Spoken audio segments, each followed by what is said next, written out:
Hello everyone. I need you to stop what you're doing for a second because something just happened in the silver market that most people will not understand until it's too late. In the last few weeks, nearly 100 million ounces of silver have been stood for delivery on the major futures exchange. Not traded, not rolled, not paper shuffled, delivered, taken, removed. And when metal gets pulled out of the paper system at that kind of speed, it's not an ordinary trade anymore. It's a message. So in this video, I want to break down exactly what happened, why it matters, who could be behind it, and what it might mean for small silver investors who don't have a seat at the big table. We're going to talk about the delivery numbers, the quiet policy moves that change the rules of the game, the tug-of war between industrial demand and financial demand, and why the dollar's strength might be the biggest optical illusion in modern finance. And then, once we connect the dots, I'm going to show you the one pressure point that could force a re-rising event that headlines can't ignore. Because if you think the story ends with a few large deliveries, wait until you see what happens when the real-world buyers collide with the paper promises. Now, a quick note before we dive in. My YouTube stats show that a huge percentage of you watch these videos, but you're not subscribed.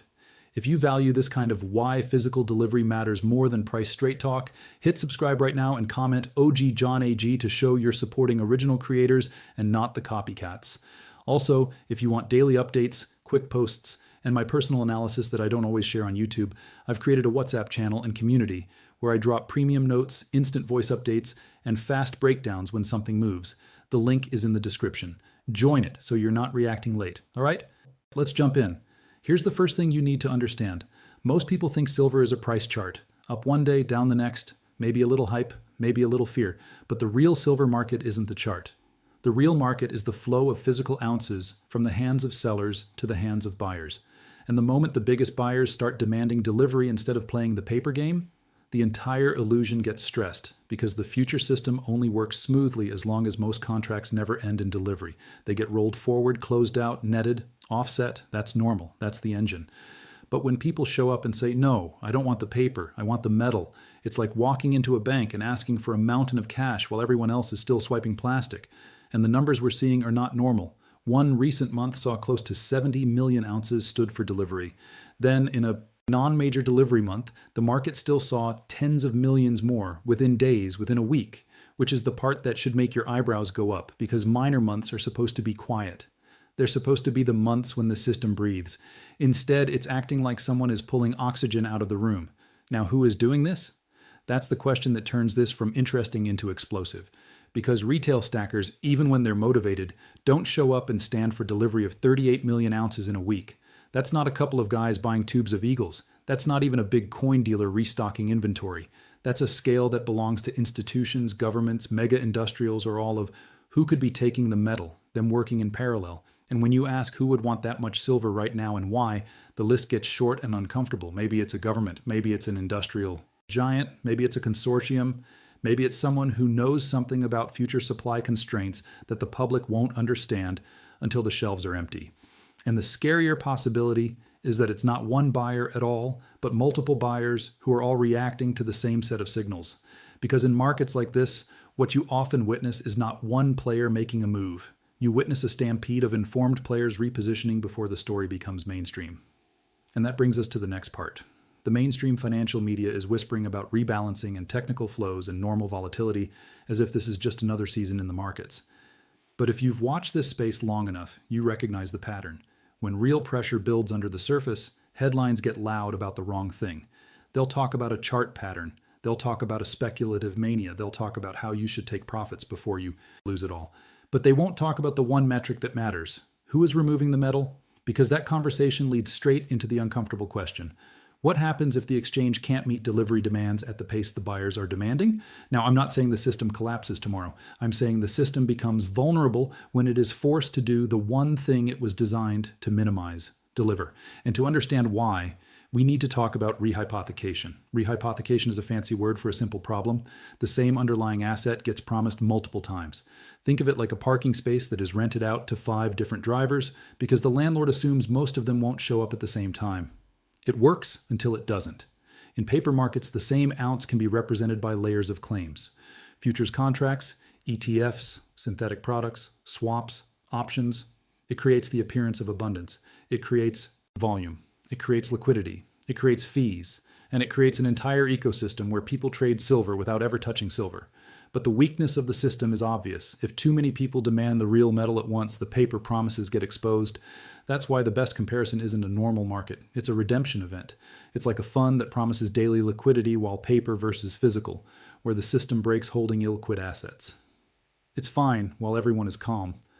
But when people rush to redeem, you find out what's real and what's just accounting. And that's why the analogy to a famous fraud works so well. Everyone was happy while the checks kept coming until they asked for the principal back. Then the whole thing had to reveal itself.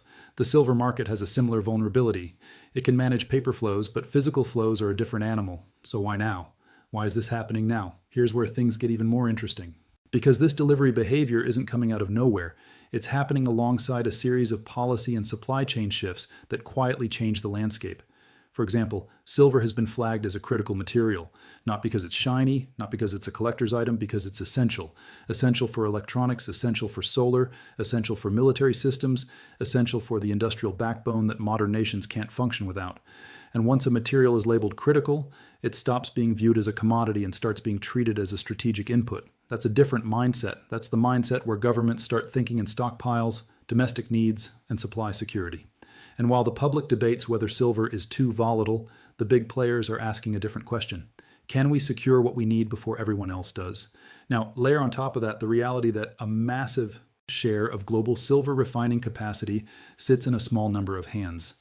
When the major refiners tighten export rules or prioritize domestic needs, the global supply people talk about becomes less global very quickly.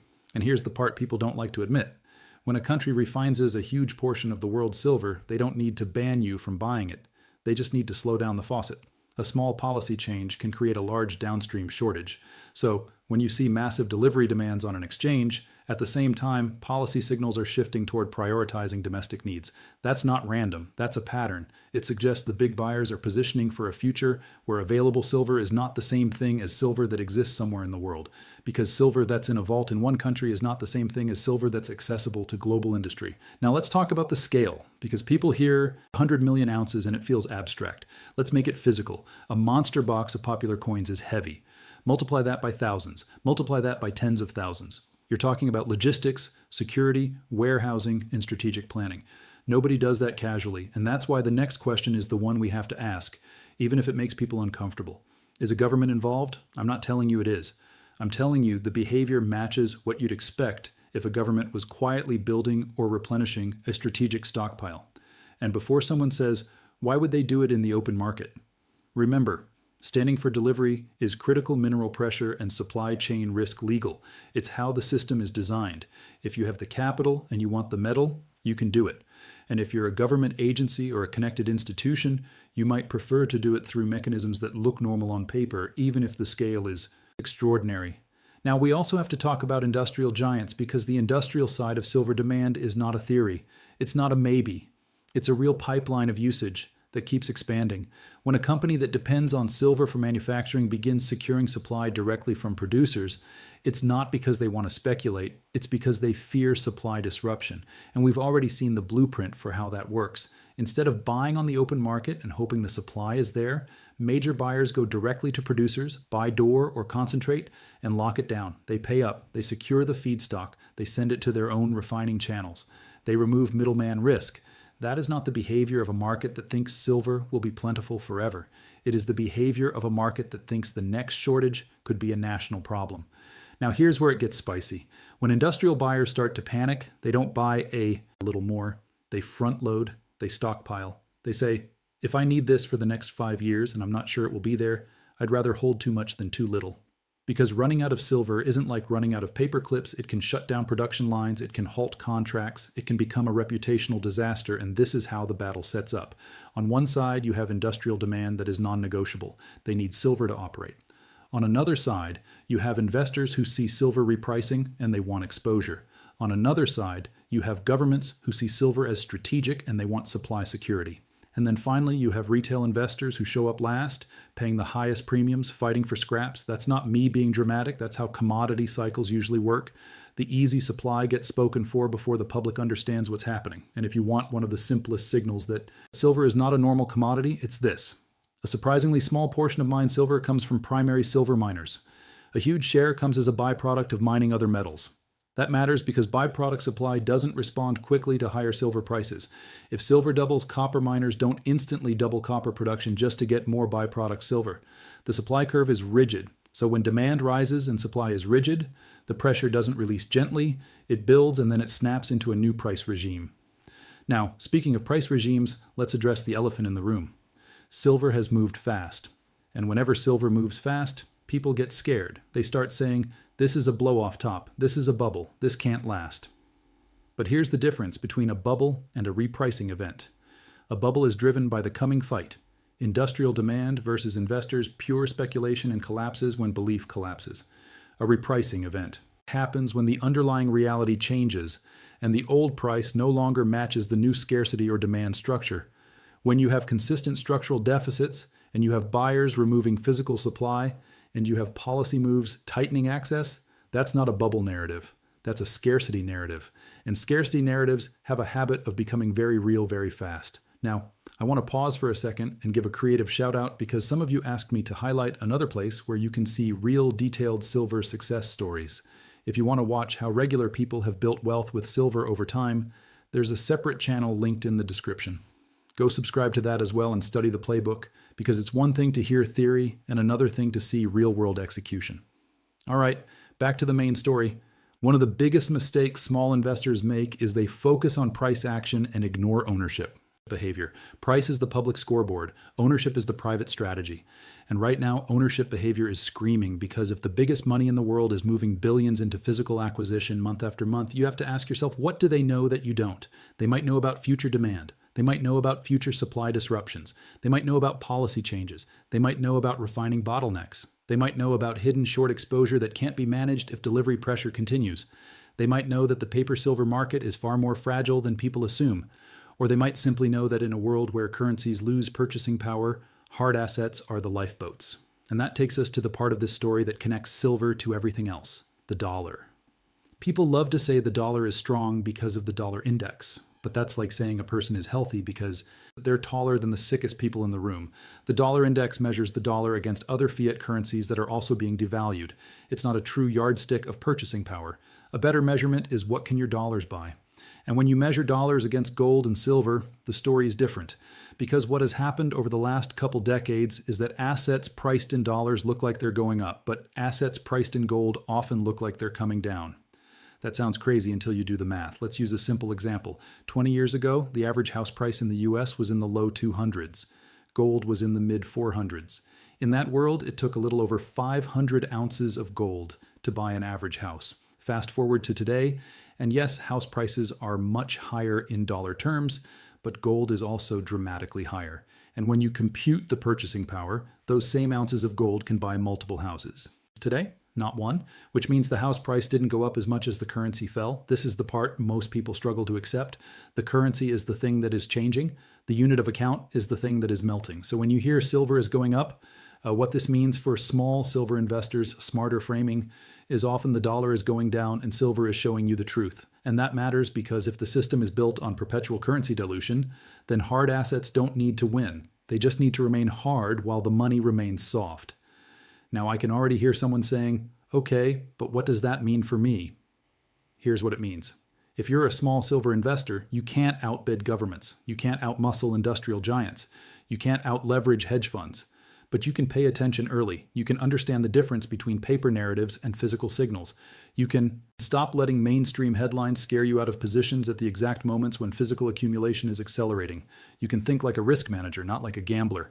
And you can avoid the trap that kills most people, waiting for confirmation from the same outlets that ignored the signals. Because once the mainstream starts screaming about silver, it won't be because it's safe.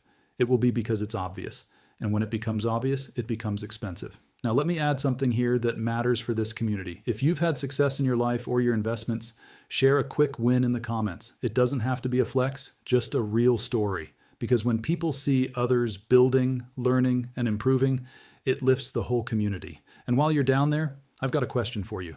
Do you think the biggest silver buyer right now is a government, an industrial company, or a financial institution? Here's a second question.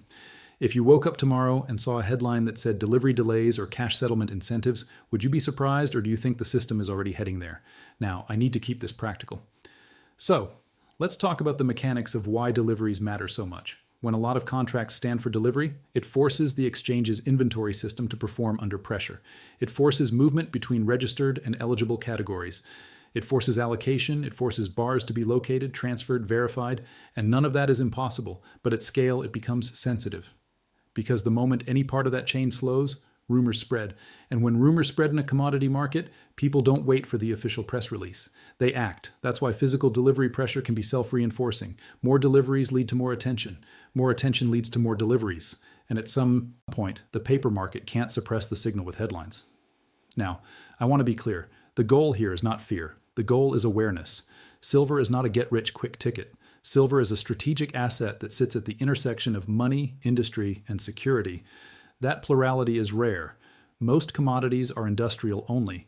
Some assets are monetary only. Silver is both. Plus, it has military applications that never show up in polite conversations. So when you see a key signals to watch next, don't ignore these, multi-year structural deficit, and you see acceleration in delivery and you see policy shifts, you don't need to panic. You need to pay attention because this is exactly how long-term repricing stories begin quietly and then suddenly. Now let's talk about one more aspect that can't be ignored, the positioning of banks. In markets like this, short exposure is the silent killer. If large players are naked short, they are effectively betting they can source metal cheaply later, or that they can settle in cash, or that nobody will demand delivery at scale. But when delivery demand spikes, the shorts lose control of the timeline. And timeline risk is brutal because a short can survive price moves if they have time to manage it, but a short can die if they are forced to deliver something they can't source quickly. This is where you start hearing whispers that some banks flipped positions, that the exposure moved, that certain regions are more vulnerable than others. I'm not here to name names from someone else's script. I'm here to explain the dynamic. When the smart money changes sides, it's usually because the risk has become asymmetric. And in silver, asymmetry is the whole story. Your downside is limited by real-world industrial demand and scarcity. Your upside is amplified by the paper structure and the potential for a scramble. That's why you see periods where silver does nothing for a while and then moves in violent steps. It's not a smooth asset, it's a pressure cooker. Now, at this point, some of you are thinking, okay, but I'm just one person. What can I do? You can do three things. First, educate yourself on the signals that matter.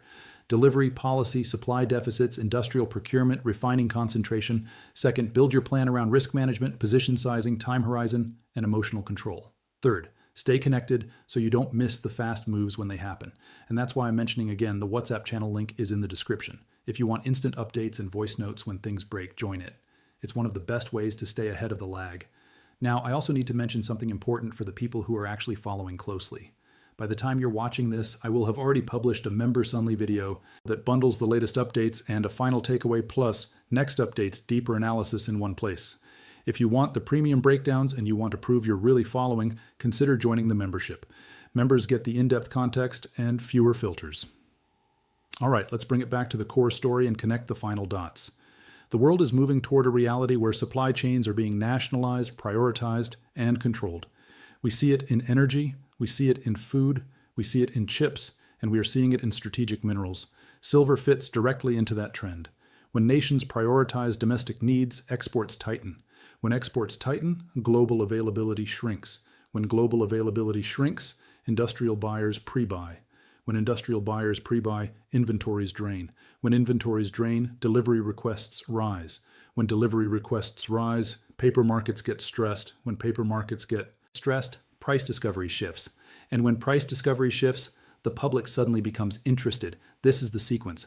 It's not a prediction. It's a pattern that is repeated in different forms across different commodities. Now, does that mean silver goes straight up forever? No.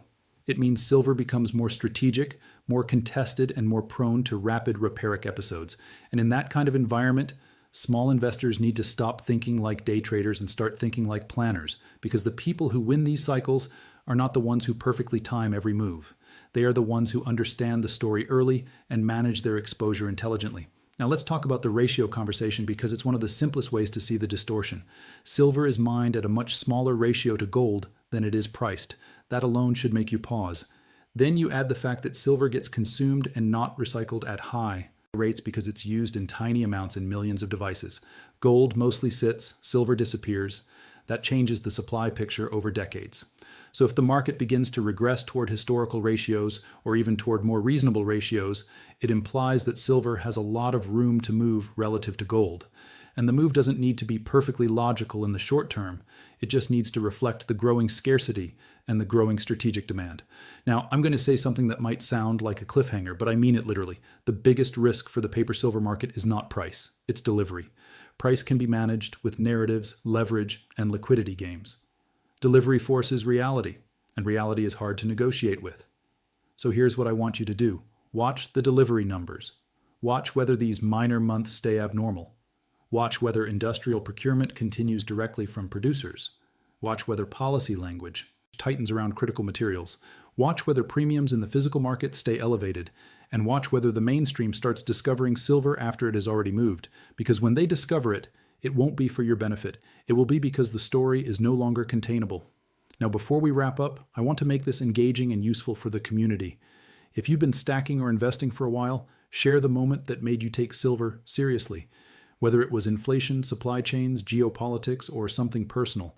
And if you're newer, drop your biggest challenge in the comments, whether it's price, storage, premiums, or timing, and I'll pull viewer points for future videos the way we build this channel together. Finally, here's the short CTA because I'm not going to drag it out. Subscribe to the channel so you don't miss the next update, and hit the like if you want me to keep covering the delivery, data, and the behind-the-scenes signals.